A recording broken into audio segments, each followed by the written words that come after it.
नमस्कार, आप देख रहे हैं न्यूज 18। मैं हूं आपके साथ मेनका चौधरी। वक्फ संशोधन विधेयक लोकसभा से पास हो चुका है। 12 घंटे से ज्यादा इस पर मैराथन चर्चा हुई।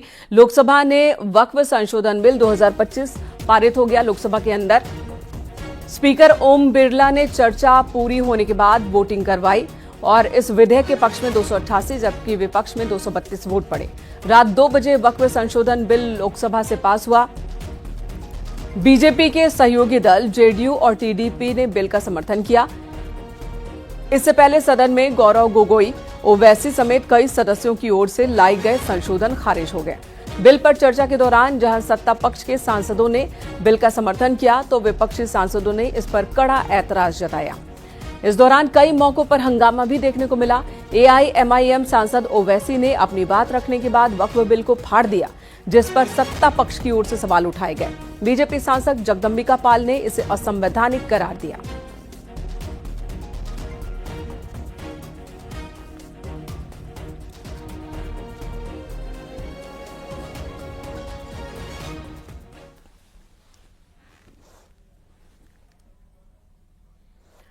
और रुख अगली खबर का कर लेते हैं। तकरीबन 60 सांसदों के भाषण और 12 घंटे की बहस के बाद संसद ने देर रात इतिहास रचा। कल दोपहर 12 बजे शुरू हुई डिबेट रात 12 बजे तक चली और फिर अगले 2 घंटे इस पर ऐतिहासिक बिल पर वोटिंग का दौर चला। आखिर में वही हुआ जिसका आंकड़े पहले से ही इशारा कर रहे थे। बिल पास होने के बाद साथी मंत्रियों और सांसदों ने अल्पसंख्यक मामलों के मंत्री किरेन रिजिजू को बधाई दी। ये 3 तस्वीरें कल लोकसभा में जो कुछ हुआ उसका सार बताती हुई। तो पहले मैराथन बहस हुई है जिसमें पक्ष और विपक्ष दोनों तरफ से अपनी बातें रखी गई। 8 घंटे का ये वक्त मुकर्रर था, लेकिन 12 घंटे तक ये बहस चली है और रात 12 बजे तक बहस चली, जिसमें सत्ता पक्ष ने जवाब दिए हैं, विपक्ष की ओर से सवाल खड़े किए गए हैं। जितने संशोधन थे एक एक कर खारिज होते गए।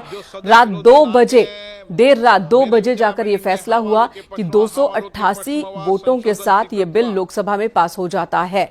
और जिन लोगों ने बिल के समर्थन में वोटिंग की, सबने एक दूसरे को बधाई दी। इसके पक्ष में हाँ गए, जो सदस्य विरोध में ना गए।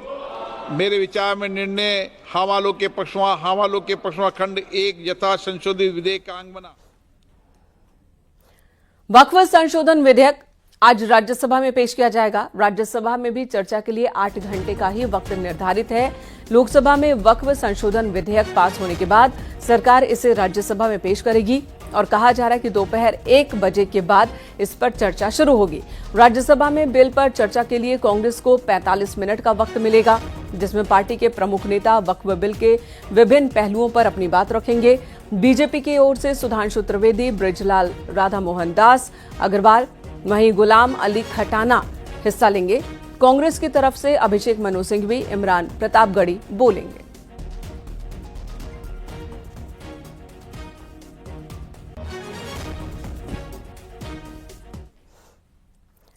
असदुद्दीन ओवैसी ने लोकसभा में वक्फ संशोधन बिल को फाड़ दिया। कहा, मैं इस कानून को फाड़ता हूं, आप ही जज होंगे और आप ही फैसला करेंगे।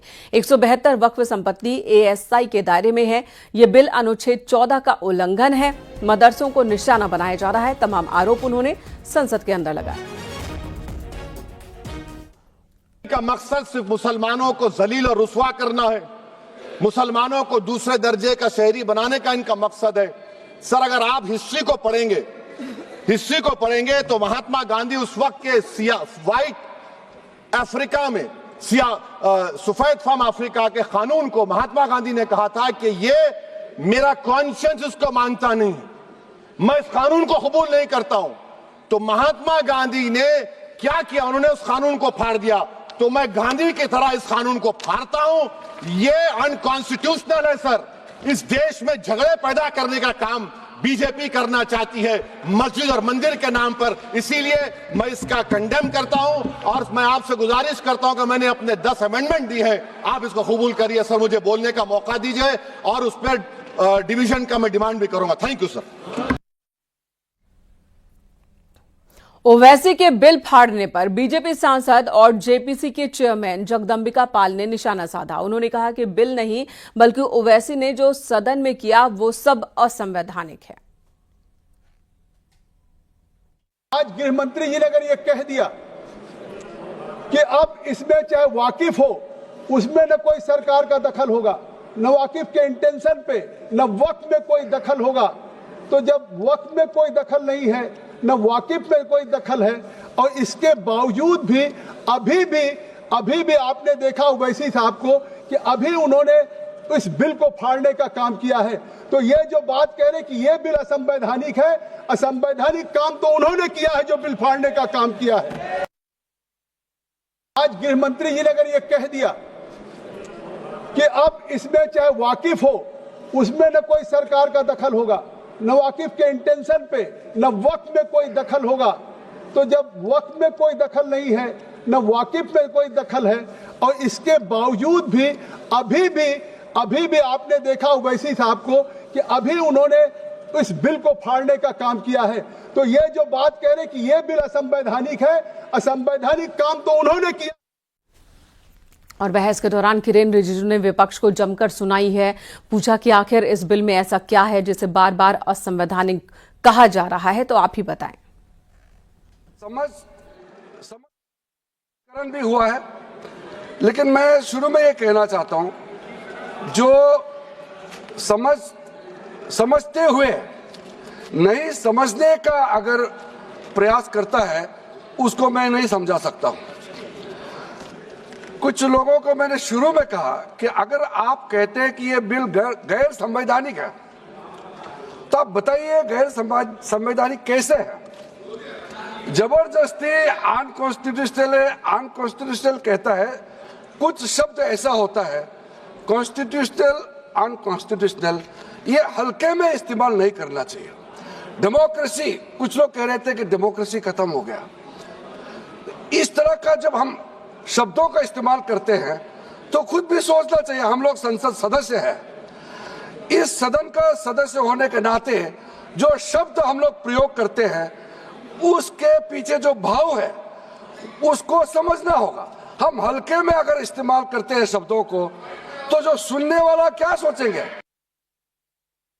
संविधान को हाथ में पकड़ना, भारत के तिरंगा को हाथ में पकड़ना अच्छी बात है, लेकिन संविधान पकड़ेंगे, तिरंगा पकड़ेंगे, फिर आप बोलते हैं कि देश से आजाद होना चाहिए, देश को टुकड़ा होना चाहिए, ये नारा लगाने वाले का समर्थन करना यह कहां तक जस्टिफाई करता है। इंडियन स्टेट से लड़ेंगे जो लोग इंडियन स्टेट के खिलाफ लड़ेंगे बोलने वालों के साथ आप लोग खड़ा रहते हैं। हाथ में संविधान पकड़ने से कुछ नहीं होता है, संविधान का स्पिरिट के साथ जीना पड़ता है।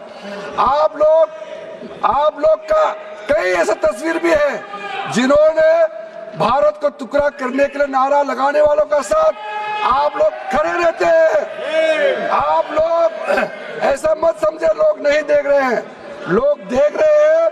आपका जितना कारनामा है वो पहचान चुके हैं। लोकसभा में वक्फ बिल पर चर्चा के दौरान केंद्रीय गृह मंत्री अमित शाह ने विपक्ष पर जोरदार प्रहार किया। बंगाल के सांसद का जवाब छाती ठोक कर दिया तो अखिलेश के योगी वाले बयान पर अमित शाह ने कहा कि योगी यूपी में रिपीट करेंगे और बीजेपी अभी भी 3 टर्म और सरकार बनाएगी। की राजनीति कर सालों से जातिवाद और तुष्टीकरण इसके आधार पर काम करते हुए आए हैं और जातिवाद और तुष्टीकरण की राजनीति कर अपने परिवार की पॉलिटिक्स को आगे बढ़ाए हैं। मगर 2014 से मान्यवर जातिवाद, तुष्टीकरण और परिवारवाद को एक साथ नरेंद्र मोदी ने समाप्त कर विकास की राजनीति इस देश में प्रस्तावित। पॉलिटिक्स ऑफ परफॉर्मेंस, परफॉर्म करिए और चुनकर आइए। 3 टर्म मोदी जी को चुना है और 3 टर्म भारतीय जनता पार्टी की सरकार रहने वाली है। मेरी बात ठीक कर। बंगाल में आकर कहूंगा ये राजनीतिक हिसाब किताब का अखाड़ा नहीं है, छाती पर ठोक कर कहूंगा ज्यादा सीधाएंगे।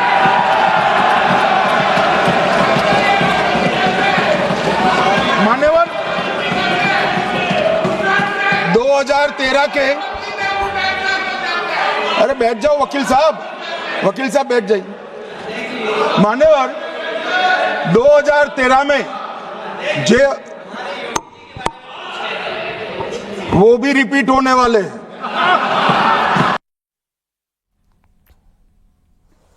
अखिलेश पर केंद्रीय गृह मंत्री ने एक नहीं दो बार जमकर वार किया और इससे पहले लोकसभा में वक्फ बिल पर चर्चा के दौरान अखिलेश यादव ने बीजेपी के अध्यक्ष को लेकर तंज कसा, जिस पर अमित शाह ने करारा जवाब दिया।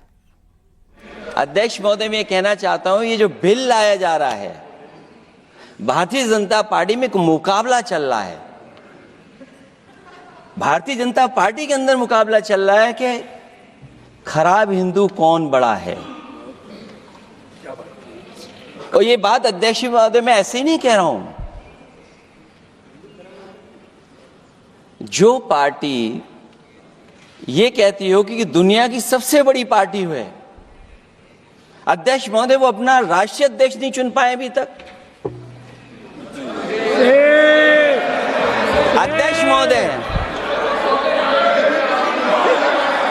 अध्यक्ष महोदय भारतीय जनता पार्टी क्या है?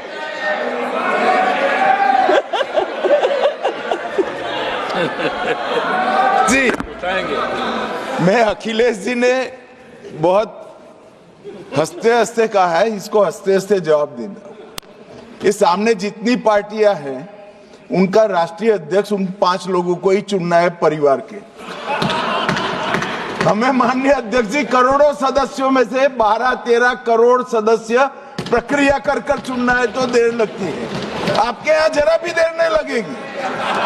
मैं कह देता हूं अभी 25 साल तक आप अध्यक्ष हो जाओ, नहीं बदल सकता। लोकसभा में वक्फ संशोधन बिल पास होने के तुरंत बाद देर रात 2 बजे मणिपुर में राष्ट्रपति शासन के प्रस्ताव पर चर्चा हुई। इस दौरान गृह मंत्री अमित शाह ने चर्चा का जवाब दिया। अमित शाह ने कहा कि सरकार मणिपुर में शांति की बहाली के लिए प्रतिबद्ध है। मणिपुर में हिंसा में कमी आई है और जल्द ही मणिपुर में शांति लौटेगी। सरकार शांति प्रस्तापित करने के सभी प्रयास उच्चतम प्रयास कर रही है। कृपया इसको पॉलिटिसाइज न करिए, और पॉलिटिसाइज करना है तो फिर डिबेट होगी, उसमें जवाब भी पॉलिटिकल देना पड़ेगा। मगर मैं ये नहीं चाहता मान्यवर। मैं चाहता हूं जिसका भी मृत्यु हुआ है इस सदन ने उसके प्रति सम्मान रखना चाहिए, संवेदना रखनी चाहिए, मन में दर्द भी रखना चाहिए। राष्ट्रपति शासन आने के बाद दोनों समुदायों से चर्चा भी हुई। 2 मीटिंग दोनों समुदायों के सारी संस्थाओं से अलग अलग हुई है और बहुत कम समय में एक संयुक्त मीटिंग भी भारत सरकार के गृह विभाग के अधिकारियों के साथ होगी। हम इसका रास्ता ढूंढने का प्रयास भी कर रहे हैं, मगर पहली चिंता शांति प्रस्तापित करने की है। जैसा मैंने कहा, 4 महीने से एक भी मौत नहीं हुई है, 2 इंजर्ड हुए हैं और परिस्थिति बाय एंड लार्ज कंट्रोल में। मैं नहीं कहता संतोषजनक है। और खबर बाराबंकी से, जहां पुलिस एनकाउंटर में एक बदमाश जख्मी हुआ। शातिरपुर, फतेहपुर और कानपुर में कई मुकदमे दर्ज हैं। बदमाश के पास से एक कार, तमंचा, कारतूस और 8,000 कैश बरामद हुआ। रामनगर थाना क्षेत्र में यह एनकाउंटर हुआ। आपको बता दें, कुछ दिन पहले एक फार्म हाउस में लूट की वारदात हुई थी, जिस मामले में यह फरार चल रहा था। अब पुलिस ने इसे गिरफ्तार कर लिया है। बदमाश के पास से वैगनार कार, तमंचा, खोखा और जिंदा कारतूस और 8,000 रुपये बरामद हुए। पूछताछ से पाया गया कि यह बदमाश 26/27 मार्च की रात में जुडौरा फार्म हाउस पर हुई लूटपाट की घटना में अपने साथियों के साथ सम्मिलित था। साथी के नाम जो इसके द्वारा बताया गया है, उसकी गिरफ्तारी के लिए टीम लगी हुई है। शीघ्र उसकी गिरफ्तारी की जाएगी। निश्चित तौर पर यह पुलिस का एक सराहनीय कार्य है और एक महत्वपूर्ण घटना का खुलासा करने में कामयाबी मिली है। और अगली खबर ललितपुर से, जहां गांव में खोली जा रही देसी शराब की दुकान के विरोध में गांव वालों ने हंगामा किया। इस दौरान ग्रामीणों ने देर रात दुकान के सामने नारेबाजी की, प्रदर्शन किया। सूचना मिलने पर पहुंची कोतवाली, मेहरौनी और चौकी पुलिस ने किसी तरह गांव वालों को समझाकर शांत कराया। कुम्हेड़ी में बस स्टैंड पर नई शराब की दुकान स्वीकृत हुई है, जिसका लोग विरोध कर रहे हैं।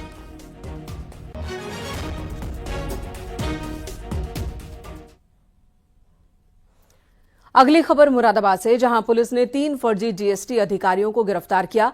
इन फर्जी अधिकारियों को एक बोलेरो के साथ गिरफ्तार किया गया, जिस पर उत्तर प्रदेश सरकार लिखा हुआ था। पकड़े गए फर्जी अधिकारी व्यापारियों के पास जाकर सामान के बिल चेक किया करते थे और उन्हें फर्जी बताते हुए व्यापारी को हड़काया करते थे और पैसे उगाही करते थे। तीनों शातिर गाड़ी से थाना कटहर क्षेत्र में स्क्रैप व्यापारी इब्राहिम के यहां पहुंचे और खुद को सेल्स टैक्स ऑफिसर बताया, बिल बुक मांगी और बिलों की जांच शुरू की।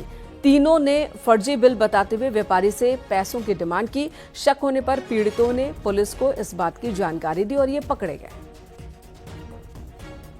उस गाड़ी में जो बोलेरो कार थी उसमें उत्तर प्रदेश सरकार का एक बोर्ड भी रखा हुआ था। सूचना पर तत्काल हम लोगों ने उसमें अभियोग पंजीकृत किया है और जो गाड़ी थी, गाड़ी का डिटेल्स मेरे पास था, उसके आधार पर हम लोगों ने लोगों को आइडेंटिफाई किया है। इसमें 3 लोग हैं जो यही सिविल लाइन्स क्षेत्र के रहने वाले हैं। उनको गिरफ्तार करने के लिए हमारी टीम लगी हुई है। बहुत जल्दी उनको गिरफ्तार करेंगे और उनसे रिकवरी भी करेंगे। सर, कितना अमाउंट उन्होंने रिकवर किया था व्यापारियों से? देखिए, अभी उनका तो जो कहना है उसमें लगभग 2-4 हज़ार रुपए की बात आई है, लेकिन जब हम उनको अरेस्ट करेंगे उसके बाद पता चलेगा कि एक्चुअली कितना अमाउंट इन लोगों ने लिया था। और खबर सिद्धार्थनगर से, जहां एसओजी सर्विलांस और चिल्हिया पुलिस ने चोरी का खुलासा किया। 4 अभियुक्तों को गिरफ्तार किया। इनके पास से जेवरात समेत 22,000 कैश बरामद किया गया। शातिरों पर कई केस दर्ज हैं। पुलिस के मुताबिक शातिर घूम घूम कर रेकी कर रहे थे और मकानों का ताला तोड़कर चोरी की वारदात को अंजाम देते थे।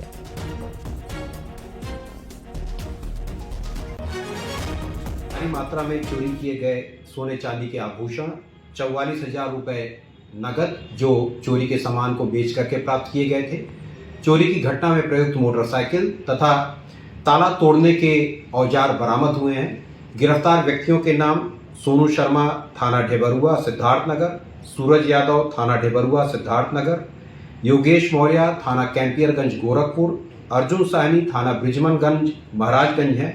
इसमें योगेश मौर्य के ऊपर पूर्व में 9 मुकदमे, सूरज यादव के ऊपर 2 मुकदमे, सोनू शर्मा के ऊपर 3 मुकदमे तथा अर्जुन साहनी के ऊपर 1 मुकदमा है।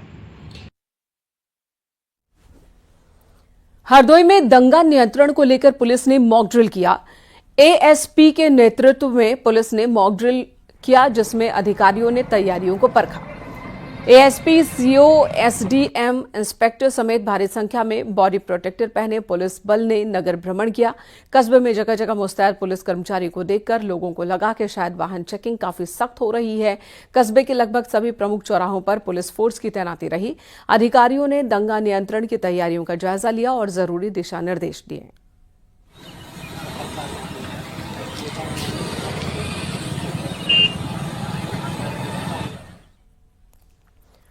खबर इटावा से, जहां ढाकाताल गांव में झोपड़ी में भीषण आग लगी, जिसमें एक गाय की मौत हो गई। इस घटना में गांव में अफरा तफरी मच गई। स्थानीय लोगों ने खुद ही आग पर काबू पाया। इन्होंने प्रशासन से मुआवजे की भी मांग की।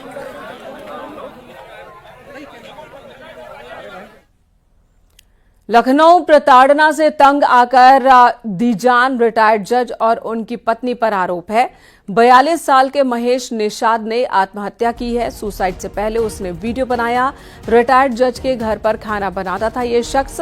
जज की पत्नी ने उस पर चोरी का इल्जाम लगाया था। चोरी की गई रकम लौटाने का दबाव उस पर बनाया जा रहा था। मृतक की पत्नी के मुताबिक महेश ने चोरी नहीं की थी, लेकिन उसे बार बार परेशान किया जा रहा था और इसी अपमान में उसने खुदकुशी कर ली। प्रताड़ना से तंग आकर रिटायर्ड जज और उनकी पत्नी के घर पर काम करने वाले शख्स ने जान दे दी।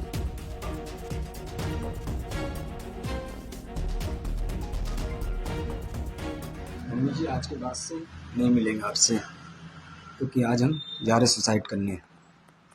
मम्मी जी आज के बाद से नहीं मिलेंगे आपसे, क्योंकि आज हम जा रहे सुसाइड करने। मम्मी जी आज के बाद से नहीं मिलेंगे आपसे, क्योंकि आज हम जा रहे सुसाइड करने। मम्मी जी आज के बाद से नहीं मिलेंगे आपसे, क्योंकि आज हम जा रहे सुसाइड करने। तो दिल को झकझोर देने वाला ये वीडियो बनाया। आखिरी वक्त में भी वो अपनी मालकिन को मम्मी जी आपसे नहीं मिल सकते ये कहकर वीडियो बनाता है और खुदकुशी कर लेता है। इधर अयोध्या में राम मंदिर निर्माण का कार्य आखिरी चरण में पहुंच गया है। बुधवार को राम मंदिर के शिखर के साथ साथ राम मंदिर के परकोटे में बनाए जाने वाले 6 मंदिरों के शिखर की भी प्रतिष्ठा पूजन होनी है। मंदिर में ये पूजा हो गई है। मंदिर में पत्थर लगाने के साथ साथ सभी कार्य पूरे किए गए। मंदिर के शिखर का निर्माण रामनवमी तक पूरा कर लिया जाएगा। मंदिर लगभग बनकर तैयार है। मंदिर के ऊपर अब पत्थरों का बना हुआ शिखर लगाया जाएगा। इसी प्रकार परकोटा में 6 मंदिर बनेंगे, वो भी लगभग पूर्णता की ओर है। उन पर भी पत्थरों के बने हुए शिखर लगाए जाएंगे। आज सभी 7 शिखर जो पत्थर के बने हुए हैं उनका सामूहिक पूजन किया गया। झांसी की रहने वाली एक महिला ने पीएम मोदी की तस्वीर लूडो के डाइस से बनाकर इतिहास रच दिया। पीएम मोदी की इस अनोखी तस्वीर को इंडिया बुक ऑफ रिकॉर्ड्स में दर्ज किया गया है। प्रधानमंत्री मोदी की तस्वीर 5 इंच लंबी और 5 फीट लंबी और 2 फीट चौड़ी है बताई जा रही है। झांसी में कैलाश रेजिडेंसी की रहने वाली प्रीति अग्रवाल ने 3900 से ज्यादा लूडो डाइस का इस्तेमाल किया इस तस्वीर को बनाने में। मैंने ये बच्चों का डाइस होते हैं लूडो खेलने वाले, तो एक बार बच्चे के साथ खेल रही थी तो सोचा कि क्यों ना कुछ मैं बना के देखूं उससे। तो खेल में बस मैंने इसका क्रिएटिविटी में इसको कन्वर्ट कर दिया और मोदी जी की एक पोर्ट्रेट बनाई है। 3900 करके कुछ डाइस यूज़ किए हैं। कितना समय लगा मैम इसको बनाने में?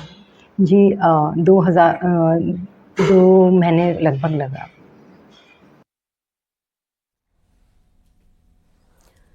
सीएम योगी का प्रयागराज और वाराणसी दौरे पर रहेंगे। मुख्यमंत्री योगी आदित्यनाथ प्रयागराज के रिंगवेरपुर धाम में निषाद राज गुहा की जयंती समारोह में शिरकत करेंगे। धाम को कई बड़ी सौगात भी देने वाले हैं। सीएम योगी आदित्यनाथ मत्स्य विभाग की कई योजनाओं के लाभार्थियों को चेक और प्रमाण पत्र भी वितरित करेंगे। मुख्यमंत्री का 2 दिवसीय काशी दौरा आज से शुरू होगा। सीएम योगी दोपहर 2:30 बजे के बाद काशी पहुंचेंगे। वाराणसी पहुंचकर मुख्यमंत्री राम जानकी मठ में बनने वाले राम मंदिर का भूमि पूजन करेंगे। राम जानकी मठ जाकर राम मंदिर के भूमि पूजन कार्यक्रम में शामिल होंगे और उसके बाद काशी दौरे को लेकर तैयारियों का जायजा लेंगे। प्रधानमंत्री नरेंद्र मोदी काशी आने वाले हैं। उनके दौरे के मद्देनजर तैयारियों का जायजा भी सीएम योगी आदित्यनाथ लेंगे।